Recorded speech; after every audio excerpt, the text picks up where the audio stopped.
Wow. It's hard to believe that really that we've been sitting here in Mexico for 2.5 years. It's like I just started shooting these videos. Time has flown by so quick. And so in this video, it's been a while since I just really sat down and just kind of gave y'all the rundown of of what life is like, what it's been like adjusting and assimilating into a brand new country. I came here, we had some goals. I had some financial objectives and some goals. I'm going to talk about whether or not we're meeting our goals, because I came here for a purpose. Is things working out the way I hoped? Are we on track? What would I do differently if I had to do it all over again? The kids, how are they adjusting? And I know we did a family update, but in this video here, I'm gonna talk a little more detail about some stuff. Because again, we got new subscribers flowing in, and people are catching the videos at the tail end without necessarily understanding our beginning. And so I'm gonna start with that. So why did I make the decision to move abroad? And I've shared this quite a few times, and I like to be transparent and just be brutally honest, because I feel that there's other people dealing with the same stuff or struggling with similar situations. Me personally, why? Financially, I had not been responsible for much of my adult life, and I know that's not a cool thing to say because everybody want to look all hip and look like they had it all together. Financially, I didn't. Now, the opposite side of that is I've been self-employed. I've been an entrepreneur 26 years now, and as I mentioned in previous videos, I've made a whole lot of money.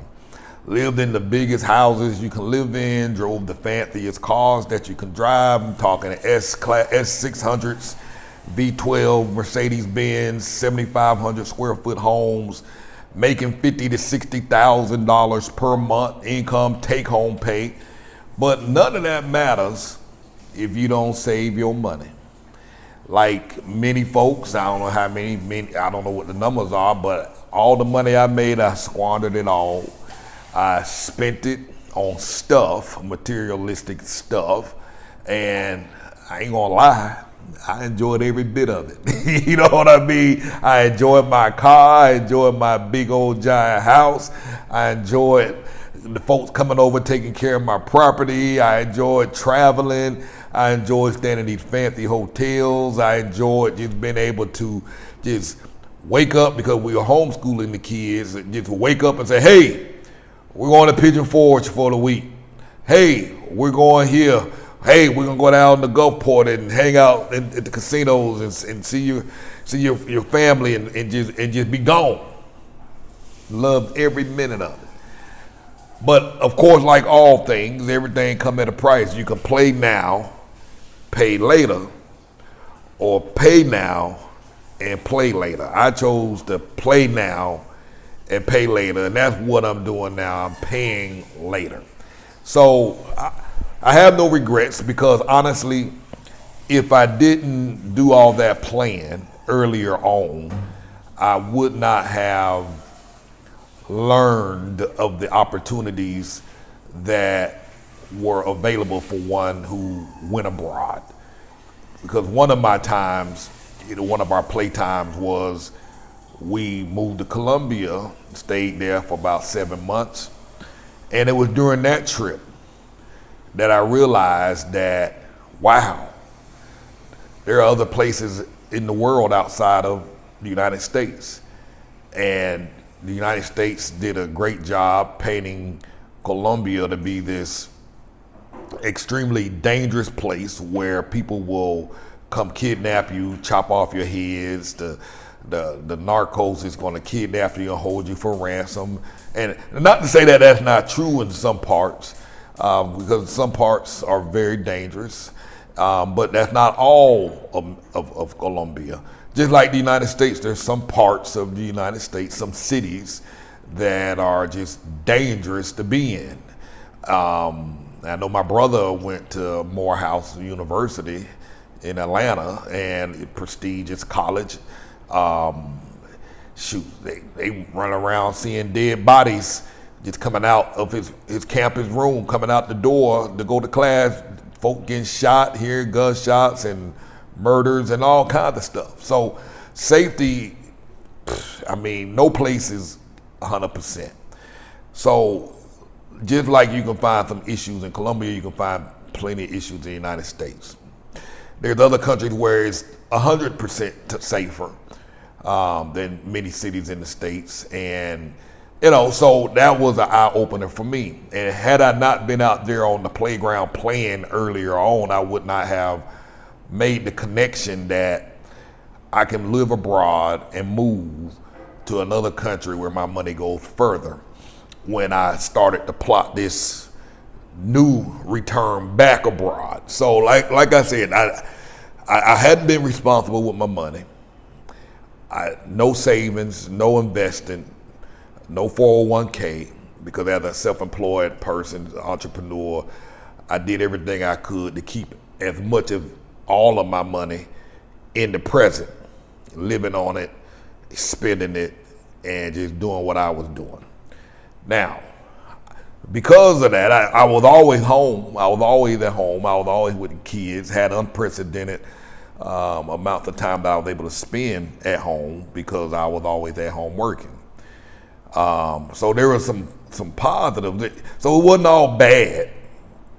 But a few years ago, I sat down, I started thinking, I'm like, man, I'm gonna be 50 years old soon. I don't got nothing. I need to get my finances together, because in 15 years, in my mind, I'm like, man, I'm about 17 years short from being 65, and I don't want to be hunched over this computer, trying to do all this work on the internet, trying to keep up to date with all this technology changes, because my primary business had always been website design and marketing, online marketing, helping businesses set themselves up online and grow online and get customers and help folks build businesses and companies. That's what I did. Loved every bit of it. And like I said, that's always made me a lot of money, but ended up having some issues, marital issues that I've shared before in previous videos. I ended up in a state of depression, couldn't focus, couldn't work, couldn't do my job, couldn't do anything. And just went through a phase where I just didn't want to do nothing. And for a couple of years, I literally just did nothing. And as with anything, when you do nothing, you build this business and you're not working it, it all starts dwindling down. What you don't take care of breaks away. And so fortunately, because of the business model I had, because one of the things that I did, I made courses, online courses, and they did well. And that's one of the benefits of creating online courses, is the fact that you create them once and you sell them over and over and over again. But after 2 or 3 years of just total neglect, that train gonna stop at some point. So I'm grateful that it took care of me for the few years that it did, while I did nothing, while I was in a slumber, while I was feeling sorry for myself in my little pity party.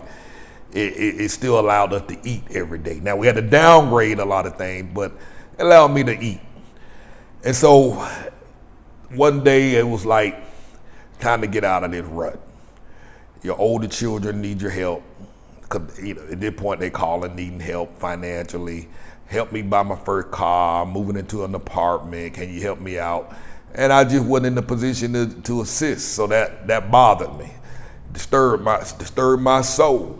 So I was like, all right, I got to do better for them.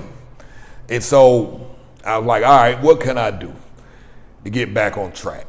1, I need to rebuild my business. 2, I need to cut my expenses significantly. 3, I need to save. And 4, I need to try something new, like investing. And so while all of this at the same time, trying to rebuild a business so I can get my money train flowing back. So I had a little bit of money and I thought about it. I was like, all right, so I remember being in Colombia, and that's where the benefit of blowing my money earlier on, going to Colombia, traveling at that time, that's one of the benefits. It opened my eye to the idea that if you need to cut your expenses drastically without sacrificing quality of life, move abroad. And so that's exactly what I did. I was like, I'm gonna take the money that I got, I'm gonna set up shop in a new country. And initially I went to Colombia because that Colombia was my first love. Boy, I love me some Medellin. Love me some Medellin. And so, but this time I said I won't go back to Medellin because I had already seen from the time we were there earlier, years earlier, I was like, it's crowded, traffic is horrible. Because I used to live in Atlanta and I moved away from Atlanta to a place down in Florida called Amelia Island to get away from traffic. And then when we left Florida and came back to, say, Greenville, I intentionally chose not to move to Atlanta because I didn't want to deal with that traffic. That traffic is horrendous. I don't care what folks say. That Atlanta traffic is worse than LA traffic. I've been in both. So I knew Medellin wasn't going to be it. All that traffic, all that pollution, because I was there in Medellin, man, trying to get 20 minutes down the road turned into an hour and a half trip during rush hour. And I was like, and with more people coming and have been going since we left years earlier, I was like, oh, that traffic is gonna be worse. And the cost of living had started to go up. Although Colombia tends to be cheaper than Mexico, I would say. I was like, okay, I can't do that. I can't deal with that pollution. Cost of living is going up. So if I'm gonna go back to Colombia, I'm gonna go live somewhere else in Colombia. So I went back and started traveling to different cities throughout Colombia to figure out where I would live. My thought process was the further away I was from Medellin, it's gonna be significantly cheaper. And that turned out to be the case. Significantly cheaper, less crime, less traffic, less costs, and the stuff that I had in properties and rentals we were staying in and places in Medellin was already low, but I just couldn't even imagine how much lower it was going to be in the outskirts. When I say outskirts, I'm talking 8, 10, 12 hours away, nowhere near the city. I'm not talking about suburbs. I'm talking about completely different locations way outside of Medellin. So I found a few places, but it was during the pandemic. And so I was like, I was narrowing down my spots. And then all of a sudden, and I narrowed it down to a place called Ibagué and Manizales. I had narrowed it down to those two places out of all the places I went. But the pandemic was still going on, so a lot of the places still weren't open. A lot of the businesses still weren't open. But during this particular time, they had a national day of protest, which typically only supposed to last a day. This thing is actually planned. But in this particular time, it ended up getting much more violent than it typically do. And instead of it lasting for a day, it started lasting days and weeks. And then on top of curfews we already had from the pandemic, the government decided to extend more curfews, shut down some airports and all of that. And so I was like, when I heard about the rumor of them shutting down the airport, I was like, it's time to go. Let me get out of here. I didn't come all the way down here to be stuck up in my hotel or my Airbnb while I'm trying to find a place to live. And so a friend of mine was like, hey, they got Mexico wide open. I'm like, wide open during the pandemic? Well, let me get my butt on a plane and I'll be on my way. So a friend of mine, Stephanie, thank you. She was like, Cortez, you need to come check out Merida. I know it's hot out here, but I think you'll like it. It's very safe. So I looked it up real quick, dug up some data, looked up Merida. It's like, all right, I'm gonna buy a plane ticket tonight. I'll be there tomorrow. And that's what I did. Got here to Merida. Things turned out. Now, when I stepped through that airport, walked through, I can't remember what month it was. I think it was May, April. Got off that plane at 11 o'clock at night. It might have been 12 o'clock. and walked out that door, and heat and humidity hit me in the face. And I like, oh, hell no. This ain't gonna work. Something like 90-something degrees that night. And I was sweating from the time I walked out the door to the point I got in the taxi. I was sweating, I was drenched. And the whole way there to the hotel, I was like, no, this ain't gonna work. As soon as things settle down in Colombia, I'm hopping a plane right back. Because in Colombia, you have spring-like weather. Many parts of Colombia, you have spring-like weather all year long. I'm talking about like 78, 76 to 82 degrees all year. So I was like, nah, this ain't gonna work. This ain't gonna work. So, but as each day went by, I started liking the city more and more and more here in Merida. I started shopping around, looking at prices on rentals. I started to be more at ease. Cause see, in Colombia, we always had, if I was walking around with my cell phone out, making videos, cause that's what I do, I make videos. Folk will walk by and tell me, put your phone up, put your phone up. You're making yourself a target. People are watching you and they will rob you. It wasn't uncommon for motorcycles to ride by and just snatch your stuff and be gone. They'll pull up beside you in a taxi. If you're in the phone in the taxi, they'll ride up in the car and grab your stuff and take off. Or they'll just outright rob you. If I was working on my laptop, folks will come by, locals, put that up, put that away, get that back in your house. Don't you dare bring that out here. But when I was here, nobody was saying that to me in Merida. Nobody was warning me all day long. And so I was like, I'm more at ease. I'm more at peace. I'm not having to look over my shoulders all day. I remember I was trying to go buy a computer in Colombia. I was scared to bring it back. I was like, man, they gonna rob me. So sometimes they were just on purchases I didn't make. I didn't want to go in the Apple store and somebody be sitting around watching and trying to figure out what I bought and figure out if they're gonna follow me home and rob me. So oftentimes I just didn't buy no stuff, and although I wanted some stuff and needed some stuff. But once I got here, all those worries went away. And I didn't realize it for like 2 weeks later. I was like, well, dang, I can kind of roam around here and do what I want without fear of somebody robbing me, following me, putting poison in my drink, blowing scopamine dust in my face so he can rob me at the ATM machine, which has skyrocketed. The type of stuff has skyrocketed in many parts of Colombia, particularly Medellin. Lots of high-profile YouTubers and just tourists and folk getting killed with this stuff and robbed.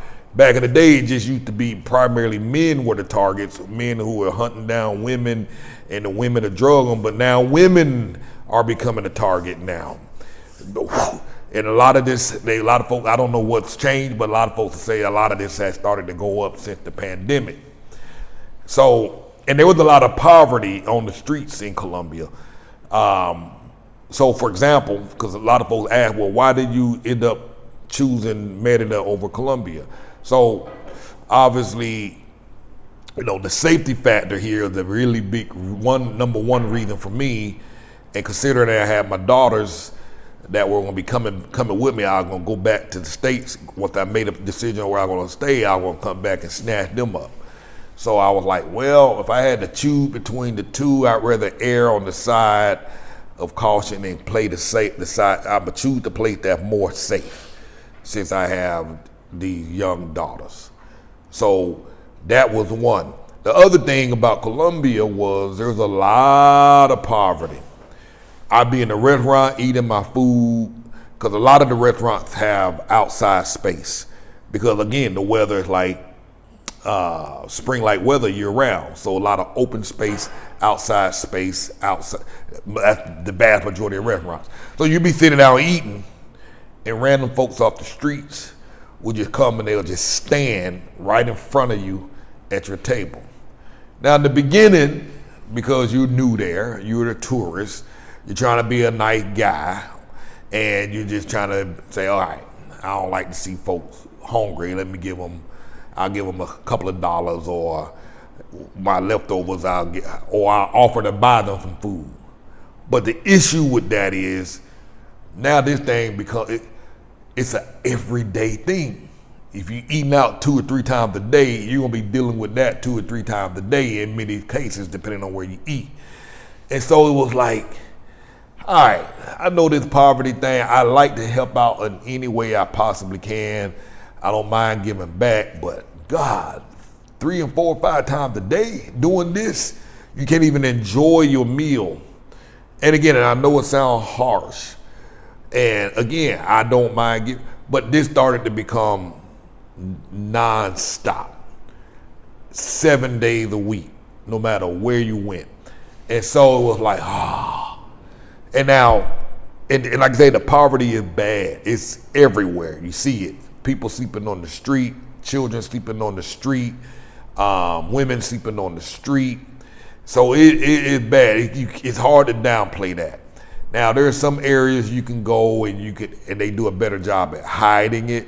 But once you step outside those areas, it's everywhere. You riding an Uber, you're gonna see it everywhere you go.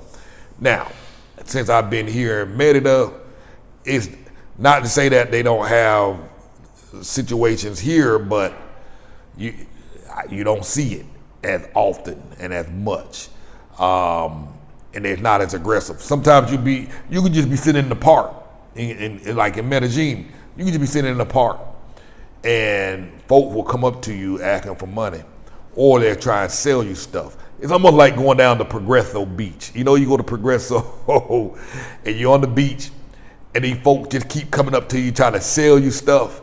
Well, they do the same thing in Colombia, in say Medellin. You're at the park, they come up to you and they don't stop. They won't leave. They will stand there. And it's almost like they're trying to force you to buy something or intimidate you. Or even the ones that are not selling anything, which I have more respect for that because they got a little hustle going on. But you have folk, when they come and ask for money, they'll recognize that you're not from there, and they'll just come up and ask for money, or they'll ask for whatever. They'll ask, and then you're like, oh, I don't got it. I don't have any change. I don't have any cash, which many times I didn't because I just pay with credit cards, debit cards. And they won't leave. They just stay there. You literally many times have to get up and leave yourself. There've been plenty of times the police officers, when I'm sitting down and folks, and I'm like, man, I don't got, police officers come and chase them off, like, leave them alone. And so I was like, after being here for a couple of weeks and had peace, I was like, man, it's a no-brainer. I ain't going back. You know what I mean? Now, I'll say much of that, I didn't have that issue in Ibagué, Manizales, I can't remember. It didn't happen as often, but those were some places where I just didn't see. Now, many other places I went to, it was an issue. But particularly in Ibagué, I didn't have that issue there. So that's the reason why I chose Merida in the light of things. And so as time went by, I continued to love and fall more in love with the city, the culture, and again, other benefits close to the U.S. Colombia wasn't that bad of a flight. It's a 3-hour flight. I believe it was 3.5 hours to Fort Lauderdale, Miami.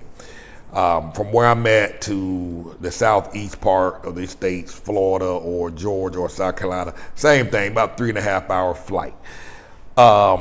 So it was closer proximity to the United States. The infrastructure seemed to be much similar to that of the U.S., so it was some familiarity. Also, there were more English-speaking folks here in Mexico, in Merida, than were in Colombia, so I figured, okay, language barrier, I could struggle along with it, and I'm gonna have a little more of a break here than I would in Colombia, because there wasn't as many English speakers. So that's what made me choose Merida over Colombia. But safety factor being really at the top of the list. So now, cost-wise, Colombia tends to be pretty much cheaper, pretty significantly cheaper, because you can get an Airbnb in Colombia, 2-3 bedroom condo, we're talking $350, $450, $500 a month, and that includes everything: utilities, internet, TV service, furnished, etc. So there's a price, there's a trade-off. So here you can still find wonderful deals. But it's gonna be a little more expensive. But you can still find deals like that, but again, the safety. So, and like I say, my number one goal here was just to cut costs, save money, and kind of get things back on my feet. Now, we move here, I get here, and like most folks, the first few months you spending money eating out every day, going, doing stuff, and while things are significantly cheaper here than they are in the United States, just because it's cheaper doesn't mean you actually save money. In fact, I go out far on the limb and say you probably spend more money because things are cheaper, because those lowly priced things start to add up significantly over the course of a month. And so the first 6 months, although we knew there was significant savings to be had, there wasn't a whole lot of saving going on. In my mind, I thought I was saving. And that's why it's important to have a budget and live by the budget and stick to the budget, because it can get you off track. So the first year, budget-wise, was just completely shot, completely out the window. Now, I did manage to save a little money, had more money left over than I did when I was in the States, but nowhere near the goals that I had outlined for myself, because the lure of a new place, you want to eat out, you want to hang out, you want to have fun. You don't want to be locked up in the house. Well, at least I didn't want to be locked up in the house when I first got here. All you want to do is explore. And so you're out there, you're trying new foods, you're trying new dishes, you're trying new stuff. And then when you have kids, there's even more of that, because they want more stuff. They want to try this. They want to go do that. And so the finances in that first year was just completely shot. Although I will say I probably paid more for my first house than I should have, because like many people, when you first arrive, you're comparing the pricing to what you would pay for back home. Like, it's like, oh, that's a deal. I'd be spending $3,000 a month for that house back in the States. And so you're getting it here for $800 a month, and in your mind you think you got a deal, you living good, you living big, you're all fancy, highfalutin and all that stuff, and so throw you off your A game. Because initially your goal was to save. Instead of getting that $800 a month spot, you probably should have got the spot for $400 and still be just as comfortable with as much space. But like everybody else, you looking at some of these old buildings, the aesthetics on it, the neighborhood is not as pretty at that place for $1,000, and so you're like, I'm gonna take the one for $1,000. And so, but it's only after you've been here for a while that this old look starts to become normal. It starts to become desirable. You start to like it. You're like, I think and so now when you're looking at houses a year later in these older neighborhoods that you wouldn't even have thought that you would ever consider living in, now they're looking very attractive. Like, I get it. It makes sense. Okay, why did I get this when I first got here? You're learning.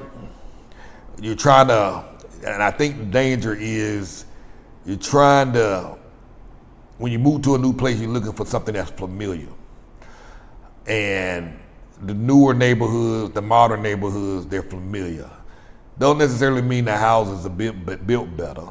Doesn't necessarily mean the neighborhoods are safer than those that are older. You just going to what's familiar. So knowing what I know now, and after helping a ton of people find their own place, find a place to live once they relocated here, you know, the older neighborhoods, I appreciate them. Now I say that now living in a brand new house in the country. Now, but that's 2.5 years later. My finances are much better. than it was 2.5 years ago. Much more stable, have a better idea of what I want, what I like, saving, investing, business starting to get moving in the right direction and growing and become stable, kind of back on my feet. When we first got here, another thing that kind of threw us off, when I first got here, all these medical emergencies that we had. So although I did have a decent budget, a lot of things I did not plan for or calculate for. I had some money aside for emergencies, but the type of emergencies we had, a little bit of savings, it dwarfed it.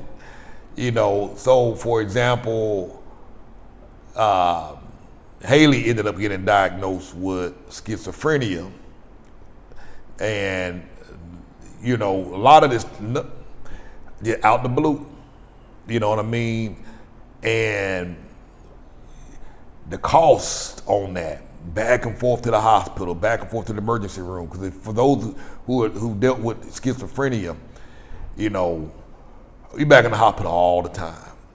You don't know if your kid gonna be alive or dead when you get home, hurting themselves, hearing voices telling them to do this, telling them to do that, afraid that somebody's about to shoot them, or a sniper, or they've been followed and we're running around the neighborhood at 3 o'clock in the morning because you think the house is about to cave in on us, and you know, she won't stop until we're out the house. Medical emergencies. So the cost of that, it took 1.5 years practically to get the right medication, where now she's back at a normal life. Then I ended up getting, and then so fast forward some months after that, 6 months after that, then here I'm coming down, I'm running around, I can't breathe, calling 911, throat all swelled up, can't breathe, thinking I'm about to die, only to find out that I had a big massive mass on my thyroid that had shifted and pushed my airway way over to one side of my lungs, and so my airway was tight and I couldn't breathe, and I had to have emergency surgery in the hospital for a week. And of course, again, that cost a fortune. Then later on, Haley ended up in a month, fast forward some months later. So that was a major surgery. I never had surgery like that before. Then Haley wake up one morning with this bad cramp in her stomach, talking about she ain't feeling well, and you know, I'm cramping, I need to go to the doctor. Hey, y'all hand me one of them donuts. They just walked in the house. Just eating these donuts, throwing me off my game. So, man, ain't nothing in there. Half a donut for real. You call me, look, see, this is what I deal with. Now this joker called me on my phone asking, do you want me to stop by the store and pick you up some donuts? I like, yeah. And this is what's in the box. Scott just got the other half. Bill had 4. 1, 2, 3, 4. What happened? You ain't see, Charlie ain't even had no donut. Well, me and they only have 4 donuts in the whole store. Yeah, that was it. They did. They were out though. 4 donuts. It was quality though. They only had 4 donuts. Yeah, they only had 4 donuts. Yeah. So anyhow, Haley wakes up talking about her cramps, and I'm like, all right, they made some hamburger last night. Maybe she ain't cooked the hamburger all the way. She just got a little stretch of food poisoning. She'll be all right. All right, girl, sleep it off. But the only benefit she had was later on that day, she had a gynecologist appointment. And wasn't that your first gynecologist appointment? Yeah. Yeah, that was her first appointment ever. So I found a psychologist, scheduled their appointment a week or two earlier, I believe, or the day before. And I like, all right, you going to see the gynecologist today, who's the medical. I'm trying to rationalize with her. Who's the medical doctor? If there's something else going on beyond food poisoning, she'll let me know. So her appointment was like at 3 o'clock. So we go to the gynecologist. And this is it. This is one of the benefits of being here, because they do things different. Part of the gynecology exam, standard procedure, is to get an ultrasound. So when she went there, the gynecologist looked her over, and she was telling her about her stomach. And so she's like, all right, well, we about to do an ultrasound anyway. And we see. They did an ultrasound. They're like, oh my God, you got this big giant cyst that done swelled up in your stomach. And they were like, y'all need to do, she needs surgery immediately. The cyst had wrapped around the ovary, blah, blah, blah. They were like, if this thing busts, it's gonna be bad. And I'm like, man, I don't got no more money. We might have to go back to the States to get this. They like, no, she can't get on the plane. This need to happen today. And I'm like, oh, Lord. So we went to, so they gave us a quote, and then we decided to go down to another hospital.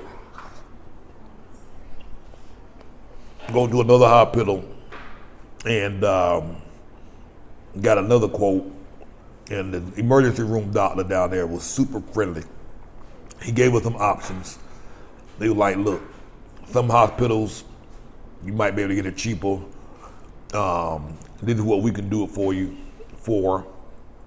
And I can call around to some other hospitals to see if their fees are cheaper, and maybe you can get it done at the other hospital. And so by the time we got through with all of that, we decided to get the surgery there. By the time we gave him the go ahead, she was back in the room 30 minutes later. They was operating on her. And she stayed in the hospital a couple of days. So a lot of these medical emergencies financially have threw us off. Nobody's ever been sick like this before. First time ever. And so while my first thought was, well, we just go back to the States and get it done. I'm glad it worked out where we stayed here and stayed put. Because if we would have left, I don't know if we would have came back. Because there's a million reasons to leave, and you're gonna always be challenged with something. So the overall thing is, the best thing I believe is to try and figure it out where you're at and try and make it work. Because if that's gonna be your home, it's home. You gotta make it work. So I'm glad we was able to work out all these emergencies here and figured it out. And I think that gave us, it's made us more resilient. It's made our stay here, being forced to deal with these things and work it out and sort it out. It made us better. You know what I mean? Because I see so many people come now, first sign of trouble, first difficulty, first roadblock they have, they're on the plane back home. So you got to make a determination that if this is something that you want to do, this is it. Any regrets? Only regret really I have is not doing this sooner, way earlier. Because see, now that I'm here, some of the benefits I've experienced is, yes, now I'm able to save more money. I'm able to get my spending under better control. I'm able to, a lot of the stress is gone. That hustle and bustle, that drive to trying to keep up. Here, I don't care. You don't seem to care anymore about what other people have. You don't care what other people think about you, because they ain't into all those materialistic things like we are. There's no keeping up with the Joneses. Now, there might be some folks here who do, but for the most part, there you go, stand somewhere else and model, you sit in front of the model somewhere else, child. You distracted me. I appreciate it. So while a lot of the benefits are financial, there's just a lot of stuff I didn't expect, like peace of mind. the no stress, being at ease. The beach, I find myself at the beach more often now, relaxing, and really just being present. Back at home in the States, I'm always thinking, I'm always focused on working, trying to get the business, trying to do this, trying to do that. Here, I have more, because I don't have to work as hard and I don't have to make as much money, I'm able to just to kind of sit back and enjoy life. Now, there were some cultural changes, cultural norms we had to get used to. For example, when you go to the grocery store, the people in line, they like to talk with the cashier. And you standing behind them. And you trying to get your stuff and go. And they just are chatting that way, just blah, blah, blah, blah, blah, blah, blah, blah, blah, blah. If you start complaining, they looking at you, you the crazy. Because it's normal here. So you're having to learn new norms and adjust to new norms. Here in the traffic, they honk their horns all day long at everybody. But there's no aggression to it. Ain't nobody riding by flicking you off, honking a horn. You don't ever have to be worried about somebody jumping out the car, pulling their doggone pistol out because you honked the horn at them. Now they may look at you, but they'll honk the horn. But even when they honk the horn, they don't even look at it. They going about their business. Folk bump into you here. They will reach in front of you. If you're in the store, they will reach in front of you and literally and bump you and get whatever it is they trying to get. Nobody say excuse me or nothing. New cultural norm. In the beginning, that took me a minute. I kind of got used to that when I was in Colombia because that was a thing there. So it wasn't as difficult to get adjusted to that here. So a lot of new cultural norm differences we had to get used to. We have lots of holidays here. They shut down. Folk here really ain't motivated by that money. They really ain't. They schedule appointments and say, hey, I'll be at your house at 12 o'clock. You do the job. They don't show up. They don't call. A day later, they might show up. And you be like, what happened? Oh, my sister's kid's birthday was that day. I forgot. Had to go. And they be needing the money. But they can go to the birthday before they come in and do the job. You know what I'm saying? And and they expect me to accept it. That's other the birthday. What was I supposed to do? So your patience is tried a lot. You know what I mean? So like I say, so biggest regret, I wish I would have done it sooner. Because I worked myself too hard unnecessarily. And I missed out on a lot of stuff. You know what I mean? My daughter's wedding is at the end of the month in November.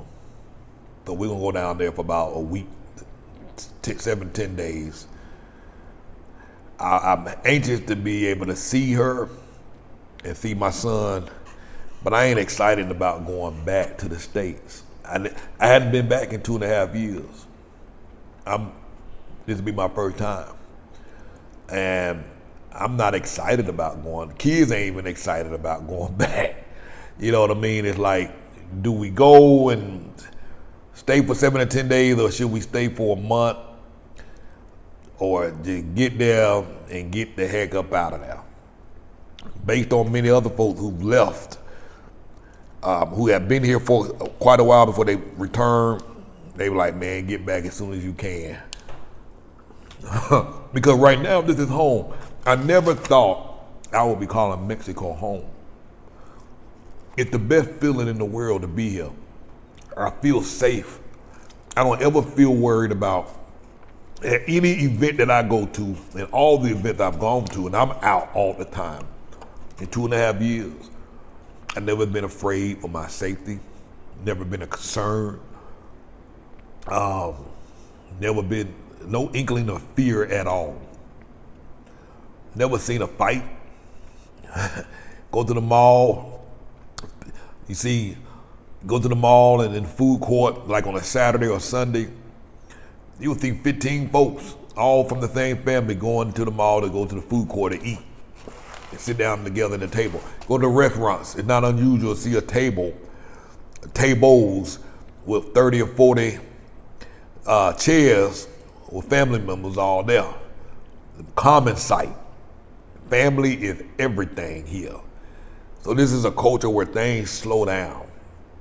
And I love it. And I appreciate it. You know what I mean? So I wish I would have came earlier.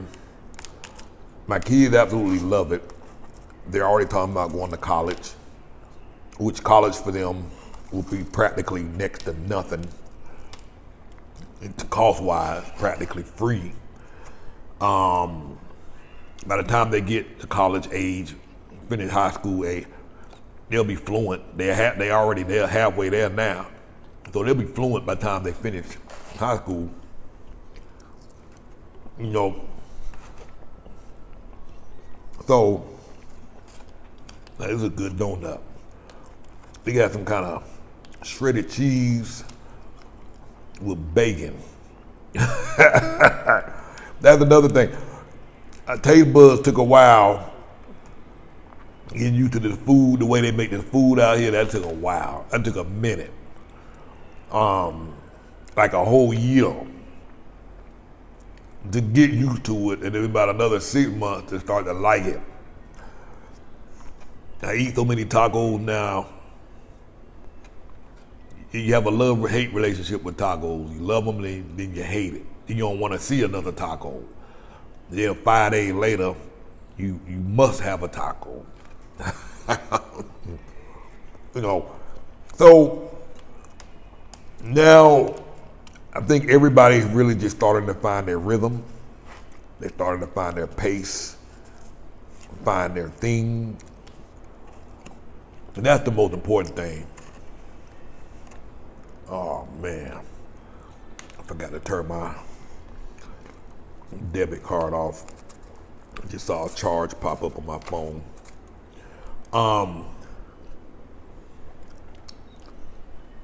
So, sorry y'all.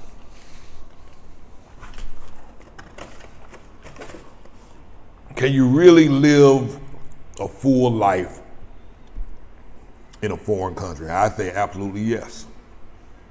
I see no plans to return back to the States no time soon. Would I ever live back in the States? I'll never say never, but if Mexico didn't work out, I would have to go somewhere else. To at least explore it, see what else is out there before I go back home. If I ever go back home. I'll always go visit. My family's there. But I hadn't even scratched the surface in terms of traveling and seeing what else is out there. But yes, you can really live a full, complete life. You can make friends out here with locals. You can make friends with other foreigners that are here.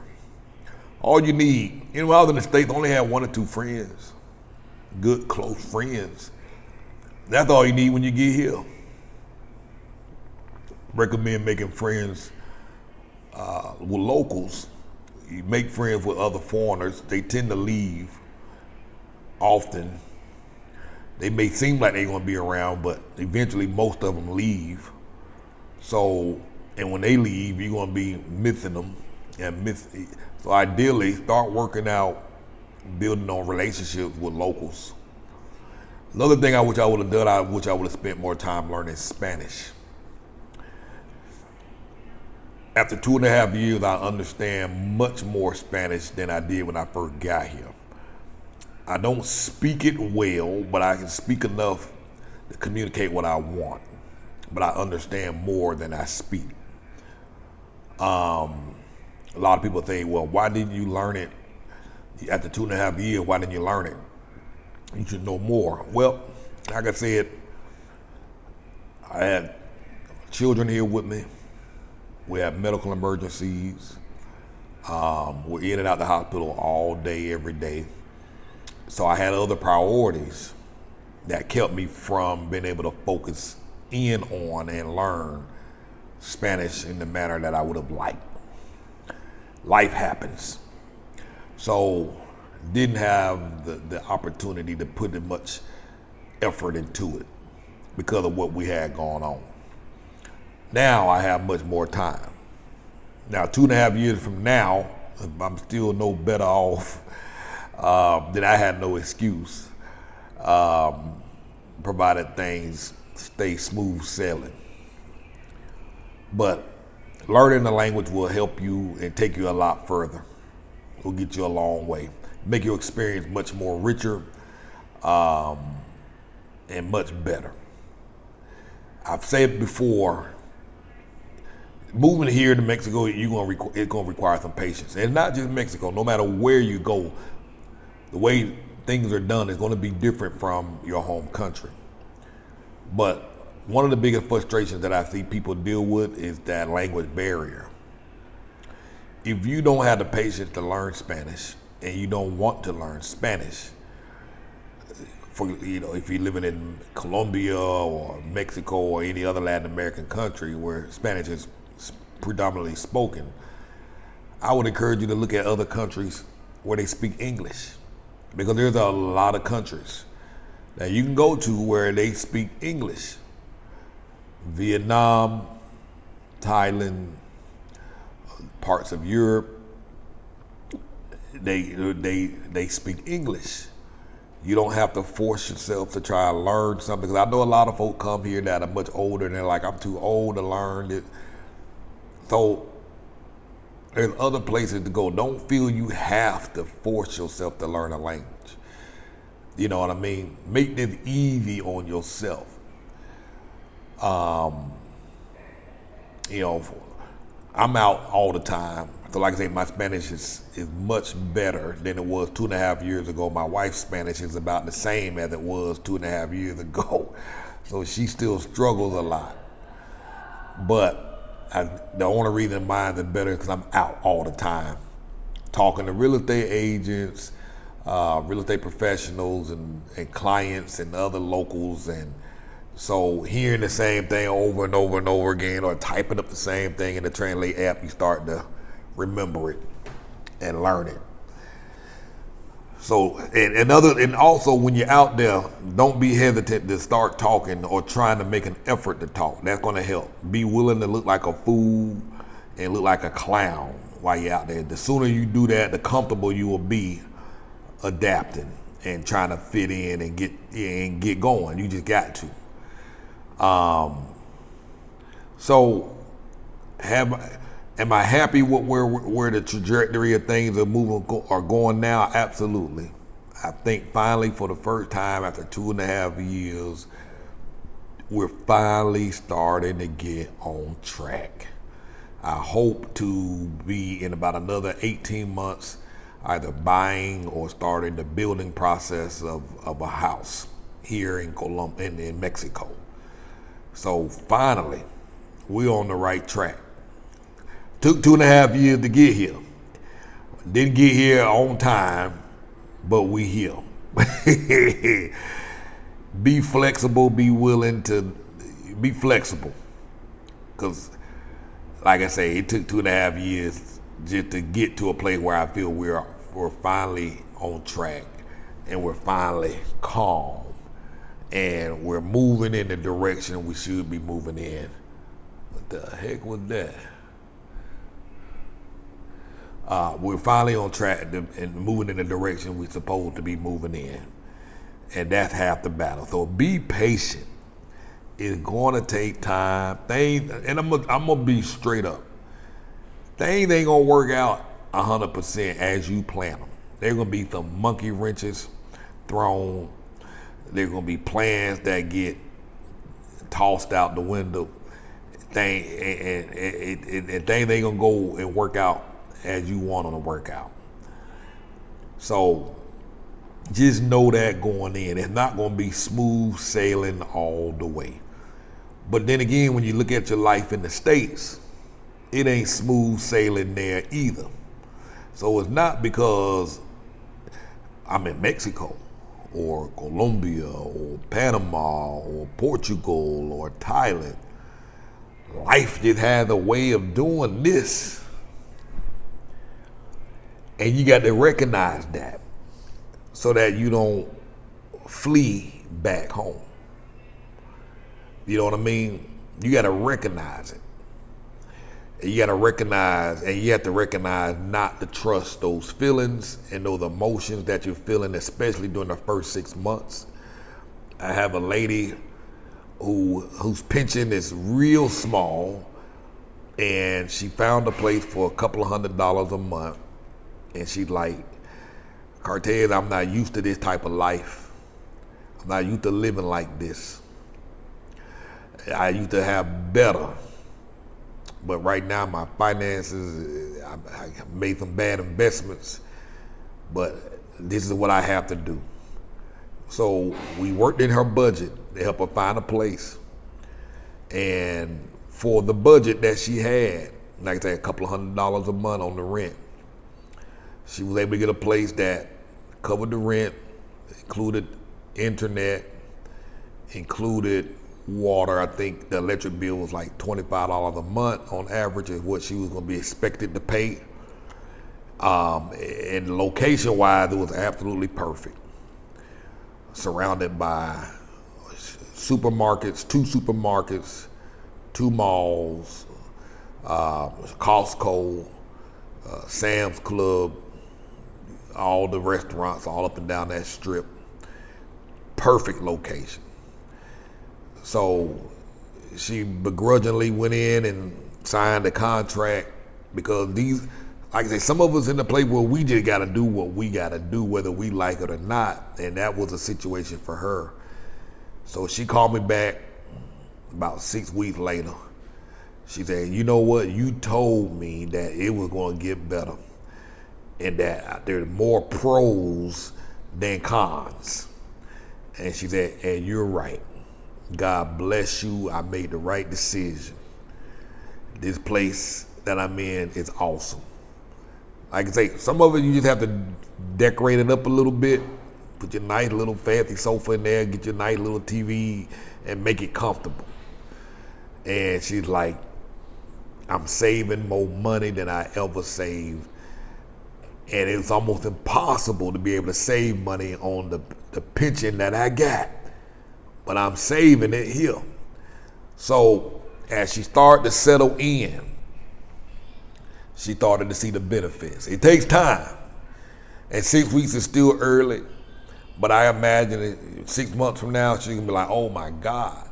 And she's hoping and trusting that as time go by, opportunities will present themselves where she'll have more income coming in and she'll be able to move into a much nicer place. But what I find is sometimes folks, they rather stay where they at so they can continue to have that comfort that they have. Because if your pension is small, but now you're saving all this money because you don't have it tied up in the house, but you can go out to eat once or twice a week. You can go out to a social with a friend and you still have money left over to save. Man, you're living. You actually have a life. You can afford to have a life. And that's what I'm trying to get folks to understand. I had somebody message me the other day, you know, everything you're doing now, you could be doing that in the United States. Yeah, probably at 4 times the expenses. But I moved here to cut costs. I came here to cut costs without sacrificing quality of life. I still wanted to have a nice home. I still wanted to do some of the things that I enjoy doing. And so moving here gave me more freedom and flexibility. I didn't have to spend as much, and the quality of life was a byproduct. Like I said, a lot of stuff I just didn't even factor in the happiness factor, the happiness scale. You know what I mean? A lot of stuff, it's hard to explain this unless you're here. A lot of folks are like, why would you move to Mexico? And I get that all the time. If Mexico's so great, then why are all these Mexicans moving to the Why don't they stay there? Why they coming to the States? And my response is, if America's so great, then why all these Americans moving here to Mexico? For the same reasons, you know what I mean? And I got a video that I'm gonna be talking about that. I asked some locals why that is the case, because Americans are asking me. I'd rather hear it from y'all, and so I got it. So I'm trying to think if you're sitting on the fence and thinking about this, go forward. Come check it out for 3 months, six months. If you don't like it, you can go back. But if you don't like it, I would encourage you not to go back. I would encourage you to do some more research and see where else you can go. There's a whole world out there. There's a big world out there. And Mexico ain't just the only place. There is a place that you will like. You just have to sit down and outline your wants, your needs, and desires. Yeah, come up with a plan. I came up with a halfway plan before I left. And that was it was like a roadmap, it's a guidance system. And it got me to where I'm at. And since I've been here, I had to fine tune it more. And so if you don't know, if you don't have a plan, it's gonna be challenging. Most folks who get here and gone, they didn't have a plan. So work on the plan. Write down your goals. Write it down. If it's not on paper, you don't have no goals. You don't have a plan. In our course, Move Abroad Academy, I help you come up with a plan. Do yourself a favor and do that. It's cheaper to sit down and write out a plan than not. It's gonna cost you a fortune if you don't.